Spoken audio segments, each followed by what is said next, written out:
ఆంధ్రప్రదేశ్లో అత్యంత వివాదాస్పదమైన అంశము రాజధాని అమరావతి. గత 10 ఏళ్లలో రాజధాని చుట్టూ రాజకీయం తిరుగుతోంది.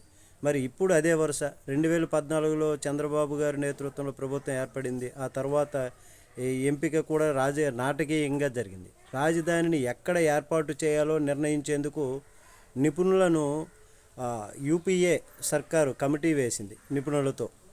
మరి ఆ కమిటీని కాదని మంత్రి నారాయణ నేతృత్వంలోని మరో కమిటీని ఏర్పాటు చేసినటువంటి ఘనత బాబు గారికే దక్కుతుంది అంటున్నారు. మరి చివరికి కేంద్ర ప్రభుత్వ నిపుణుల కమిటీ నివేదికతో సంబంధం లేకుండా తమకు కావలసిన చోట రాజధానిని ఏ రకంగా ఏర్పాటు చేసుకుంటున్నారన్నటువంటిది కళ్ళ ముందే జరుగుతుంది. మరి 2019లో జగన్మోహన్ రెడ్డి గారి ప్రభుత్వం వచ్చిన తర్వాత టీడీపీ రాజధాని రియల్ ఎస్టేట్ దందాను అడ్డుకోవాలనేటటువంటి ఉద్దేశంతో ఏవేవో చేశారు. చివరికి రాజధాని లేని రాష్ట్రంగా ఏపీని వైఎస్ జగన్ మిగిల్చారు అన్నటువంటి చెడ్డ పేరు తనకు వచ్చింది. మరి రాజధానిని అడ్డపెట్టుకొని టీడీపీ ఆడినటువంటి రాజకీయ డ్రామా అంతా ఇంత కాదు. ఇలా రాజధాని అమరావతిని ఎవరికి వారు రాజకీయ స్వార్థానికి వాడుకున్నారు.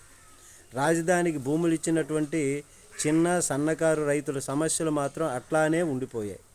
వారి సమస్యలు తీరడం లేదు. మరి ఈ మధ్య కాలంలో చూస్తే 2వ విడత ల్యాండ్ పూలింగ్కి వెళ్ళారు మంత్రి నారాయణ గారు. కూటమి నేతలు అధికారులకు ఎదురైనటువంటి ప్రశ్న ఏమిటంటే మళ్ళీ జగన్ అధికారంలోనికి వస్తే తమ పరిస్థితి ఏమిటి అని. మరి దానికి సరైనటువంటి సమాధానం కూటమి వద్ద లేకపోయింది. మరి ఈ నేపథ్యంలోనే రాజధానిగా అమరావతికి చట్టబద్ధత కల్పిస్తూ పార్లమెంటు సమావేశాల్లో బిల్లు తీసుకొచ్చేటటువంటి విధంగా అడుగులు పడుతున్నాయి. మరి ఇదే జరిగితే మొదటగా వైసీపీ నెత్తిన రాజకీయంగా పాలు పోసినట్టే అవుతుంది అంటున్నారు. ఎందుకంటే ఎన్నికల్లో రాజకీయ అస్త్రంగా రాజధాని అంశాన్ని వాడుకునే అవకాశాన్ని టీడీపీ కోల్పోతుంది. మళ్ళీ జగన్ వస్తే రాజధాని ఉండదనే విమర్శకు కూడా చోటు ఉండదు. రాజధాని భుజాలపై వైఎస్ జగన్ను రాజకీయంగా కాల్చే అవకాశాన్ని కోల్పోతుంది టీడీపీ. అది టీడీపీకి ఇప్పుడు బాధ కలుగుతుంది అంటున్నారు. అయితే రాజధానికి భూములు ఇచ్చినటువంటి వారి నుంచి చట్టబద్ధతపై తీవ్ర ఒత్తిడి ఉంది.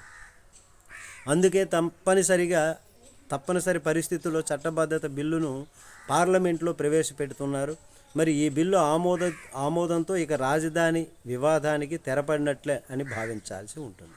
మరి రాజకీయంగా జగన్మోహన్ రెడ్డి గారిని బద్నాం చేసే అంశాన్ని సజీవంగా ఉంచాలనేటటువంటి టీడీపీ ఆలోచనను కానీ రాజధాని అంశం అందుకు మినహాయింపు కానుంది.